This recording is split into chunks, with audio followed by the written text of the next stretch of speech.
The last sound I remember that night wasn't my mother's voice. It was the lock. That small metallic click, final and effortless, echoing through the hallway like the punctuation mark on 27 years of devotion. From today, consider yourself a stranger. Don't come back. Those words sliced through me harder than any slap could have. My mother didn't shout them. She delivered them with the calm precision of someone who had rehearsed cruelty and perfected it. My father stood behind her, silent, immovable, a shadow carved from pride. I tried to laugh, maybe to prove I still existed. Stranger. I'm your daughter, I whispered, but the door shut before I even finished the word. For a second, I just stood there, forehead pressed against the wood, waiting for anyone to open it again and say it was all a mistake, that maybe this was another one of their tests. But the silence that followed wasn't empty. It was absolute. My key was still warm in my hand, but it no longer fit anything. The hallway smelled faintly of new paint and the sharp sting of dust. Somewhere a light flickered, buzzing like it was mocking me. A neighbor's curtain twitched. I caught her eyes wide and pitying before she disappeared again. That was the first time I understood what shame really felt like, not when people hate you, but when they watch you being unloved and choose silence. My bag sat at my feet, two old suitcases filled with the things I thought mattered. Clothes, books, a framed photo of us smiling in front of that same door. Now those things looked ridiculous. You can't pack belonging. I was 27 and homeless, not because I'd lost everything, but because everything had decided to lose me. That night I stayed at my friend Clara's tiny apartment, lying on a couch that smelled faintly of detergent and lavender. The ceiling above me wasn't mine, but my thoughts still circled the one that was the ceiling of my old bedroom, where glow-in-the-dark stars still clung to the paint. I wondered if my mother had taken them down already. I kept hearing her voice, stranger. Each repetition stripped away another layer of who I used to be. What do you call yourself when your family erases your name? Days blurred into each other. I walked aimlessly through the city, clutching my phone as if it were a lifeline. But it never lit up, not with their names at least. Until it did. 1 week later, a single email, subject line urgent, please call immediately. Not from my parents, from their lawyer. My first thought wasn't hope, it was confusion. They had erased me, so why reach for me now? I stared at the message, reading it again and again until the words started to lose shape. We need to speak with you. Matter of importance. My chest tightened. For the first time since the door slammed, I felt something other than grief, something steadier, sharper. I hit call. Miss Elena came, a clipped voicemail rehearsed. Your parents have instructed me to contact you. There's a matter regarding a trust and an asset transfer that requires your signature. For a moment, I said nothing. Just listened to the paper shuffle on his end, like guilt trying to sound professional. Then I let out a small, humorless laugh. That's strange, I said slowly. Because a week ago, my parents told me I was nothing to them, a stranger. Why am I suddenly on your contact list? The pause that followed was heavy. You could hear the man choose his words carefully.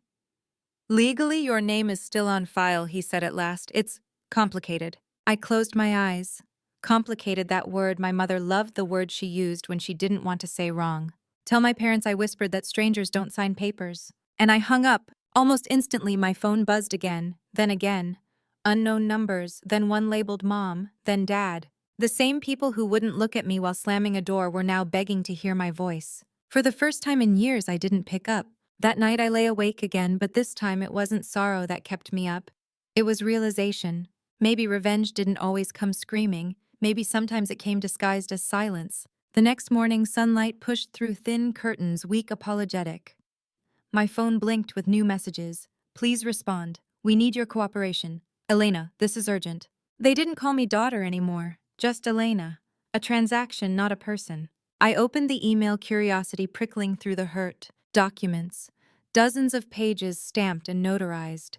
My eyes skimmed over legal jargon until they stopped on a single line. Beneficiary Elena Marie Caldwell. My name bold and permanent, printed in ink they couldn't erase. All the years they made me feel disposable, invisible, yet here I was on paper, unshakable. I laughed, quietly, bitterly.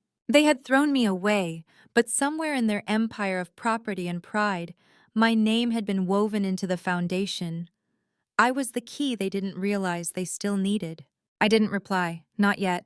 Instead, I forwarded everything to someone else, a lawyer friend's uncle who owed me a favor.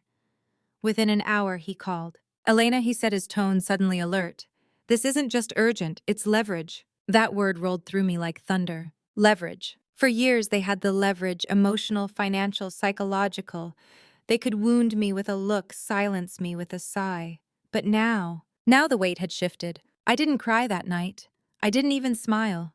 I just sat there, letting the silence fill every space their voices used to occupy. When my phone rang again, my mother's number glowing like a ghost, I finally answered. Elena, she said quickly, her voice trembling at the edges. We need to meet. Tonight. It's complicated.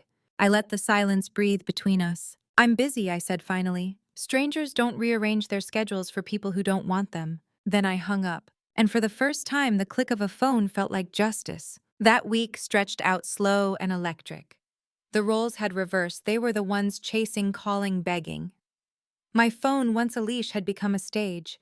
Each call, each email was a performance I was finally directing. Then on Friday night, a new message arrived. Subject: family dinner, Saturday night. Please come. I stared at it until I started to laugh. Dinner. After calling me a stranger, but beneath that laughter something else stirred, curiosity maybe, or closure waiting to be earned. I could see it already, the polished table, the silverware gleaming, the hollow smiles. And one empty chair. My chair, only this time it wasn't theirs to give. It was mine to take. When Saturday arrived, I didn't feel nervous, I felt awake. For the first time in years, I wasn't dressing for their approval. I wasn't choosing the soft colors my mother said looked respectful, or the modest jewelry that wouldn't draw attention. I chose a black dress, simple but bold. The fabric hugged me in quiet defiance. My heels were sharp enough to announce each step before I even spoke. I looked at myself in the mirror, at the woman I had become in the span of a week, and realized how much strength I had wasted trying to be the daughter they wanted. The daughter who stayed quiet, who bent until she broke. Tonight, that version of me was gone. When I arrived, the Caldwell house looked smaller. It wasn't, of course, the marble still gleamed, the driveway was still lined with sculpted hedges, but power changes perspective. And now I was the one looking down. The door opened before I knocked. My father stood there. His tie was loose, his eyes tired. The man who once filled every room with command now looked like someone who hadn't slept in days. Elena, he said, but the word didn't sound like my name. It sounded like an apology he didn't know how to finish. He stepped aside without waiting for my answer. Come in. The air inside was thick with the smell of roasted lamb and red wine. My siblings sat at the table, my older brother Andrew and my younger sister Lily. Both looked as uncomfortable as the glass plates before them. At the head of the table sat my mother. Her makeup was perfect as always, but her hands trembled slightly around a glass she hadn't touched. Elena, she began, voice sweet but strained. We're so glad you came. I took my seat. The one I used to occupy at every holiday, every birthday, every endless Sunday dinner, where silence was served alongside the roast. Only now the silence belonged to me. My father cleared his throat. Last week, things were emotional. We may have overreacted. Overreacted. That was his word for throwing me out like garbage. For slamming the door on 27 years of loyalty. I leaned back in my chair, tracing the rim of my water glass with my finger. Overreacted, I repeated quietly. Is that what we're calling it now? My mother's eyes flicked toward my father as if begging him to take control, but his shoulders sagged. Elena, she said softly, families fight. But we didn't mean what we said, you know that. Do I asked. Because I heard you say it pretty clearly. She sighed the way she always did when she wanted to seem weary instead of wrong. Look, there's no point in bringing that up again. Right now we need your help. There are some documents. There it is, I cut in. The truth. The table went still. Even the clock on the wall seemed to hold its breath. This isn't about family, I said. This is about control, about money, about needing the signature of the stranger you created. My father's fist hit the table so hard the wine jumped in its glass. You don't understand what's at stake. I met his eyes calm and unshaken. No, I do. What's at stake is everything you thought you could keep without me. The air thickened with tension. My siblings shifted, unable to meet my gaze. You're being cruel, my mother whispered, voice cracking. No, I said, standing. I'm being honest. I placed my napkin carefully on the table. Strangers don't save families. And I turned toward the door. Behind me, I heard my mother's breath hitch, a small, desperate sound that might have once broken me. But not tonight. When I stepped outside, the night air felt different, lighter.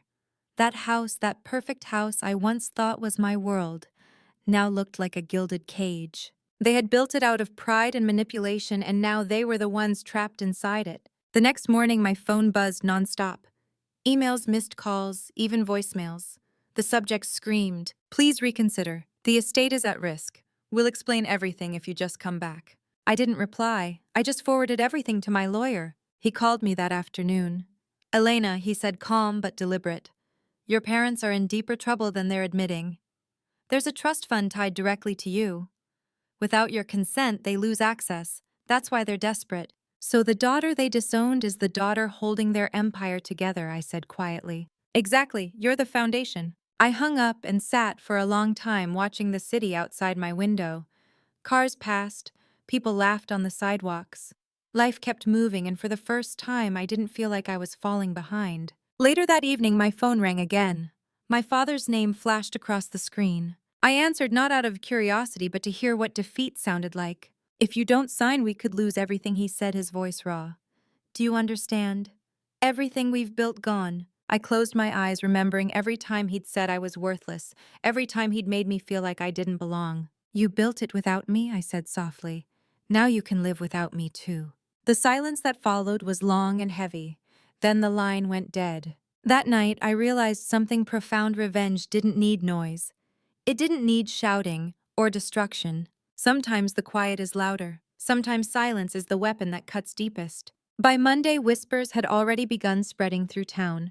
The Caldwells, the perfect family everyone admired, were unraveling. Headlines appeared online: "Caldwell Estate in Crisis.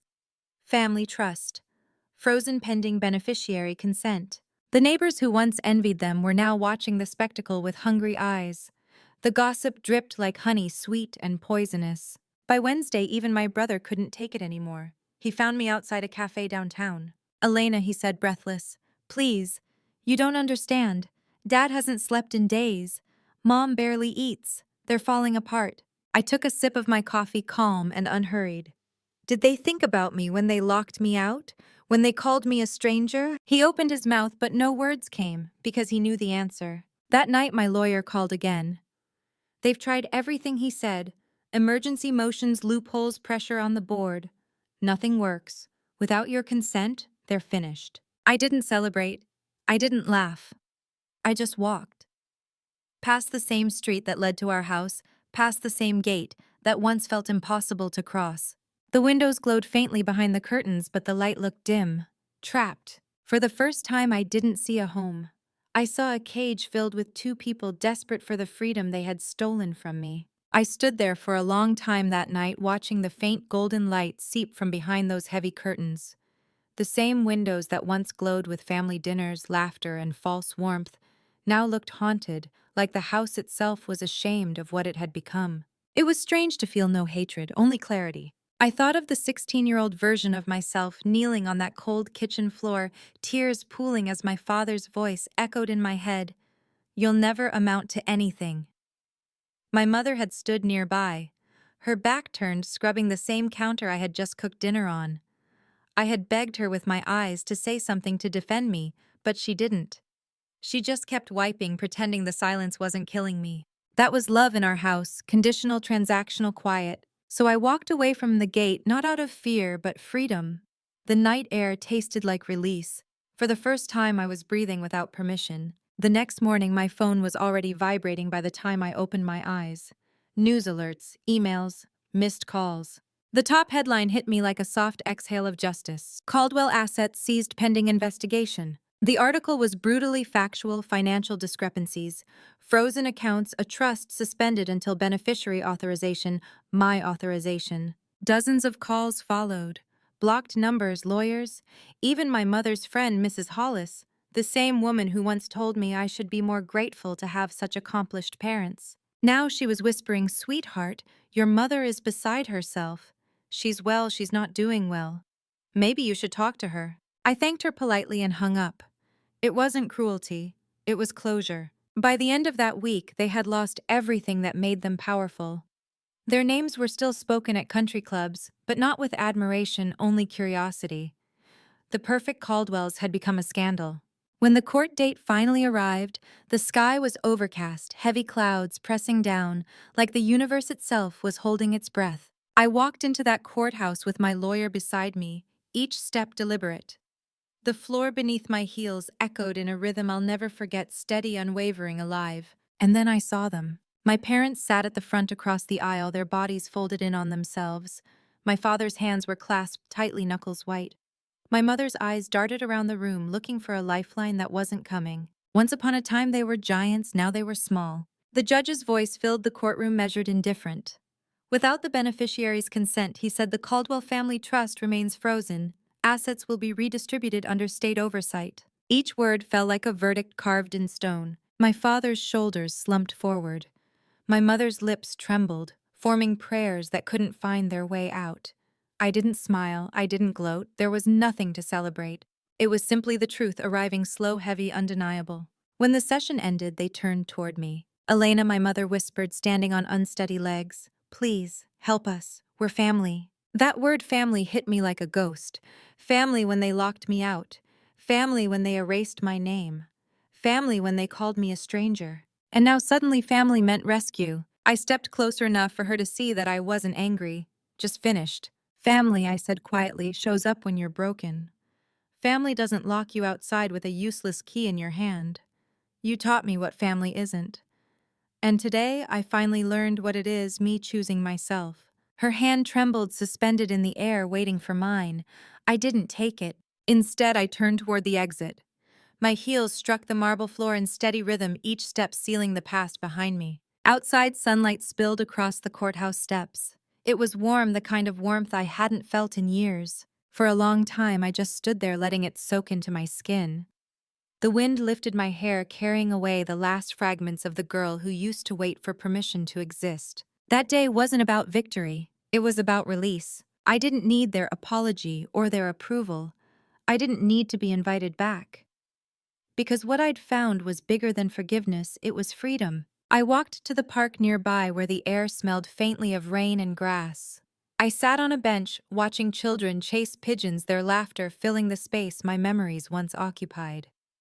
For the first time, the sound didn't ache. It healed. My phone buzzed again, one last time, a message from my mother. "We'll always love you. We just didn't know how to show it." I stared at it, reading the words slowly, carefully. Once I would have cried. Once I would have rushed to believe them. But love without safety isn't love, it's a leash. I deleted the message, not out of hatred but acceptance. As the sun dipped low, I realized something simple but profound. Sometimes being called a stranger is the greatest gift life can give you because it forces you to find out who you really are. And I had finally found her. The woman who didn't need a door to belong anywhere. The woman who no longer waited for validation from those who broke her. The woman who stood in the light and called it her own. That night, I went home, my home. Small, quiet, imperfect, but mine. I poured a glass of wine, sat by the window, and watched the city breathe. I whispered to the night, as if speaking to that younger version of me still standing outside the locked door. "You made it, you're free." Then I smiled. Not for revenge, not for victory, for peace. If you've ever been made to feel small, invisible, or unwanted, remember this. Your worth isn't defined by the people who fail to see it. It's defined by what you do when you finally do. If this story touched you, please like, share, and subscribe, and tell me in the comments. What does family mean to you now?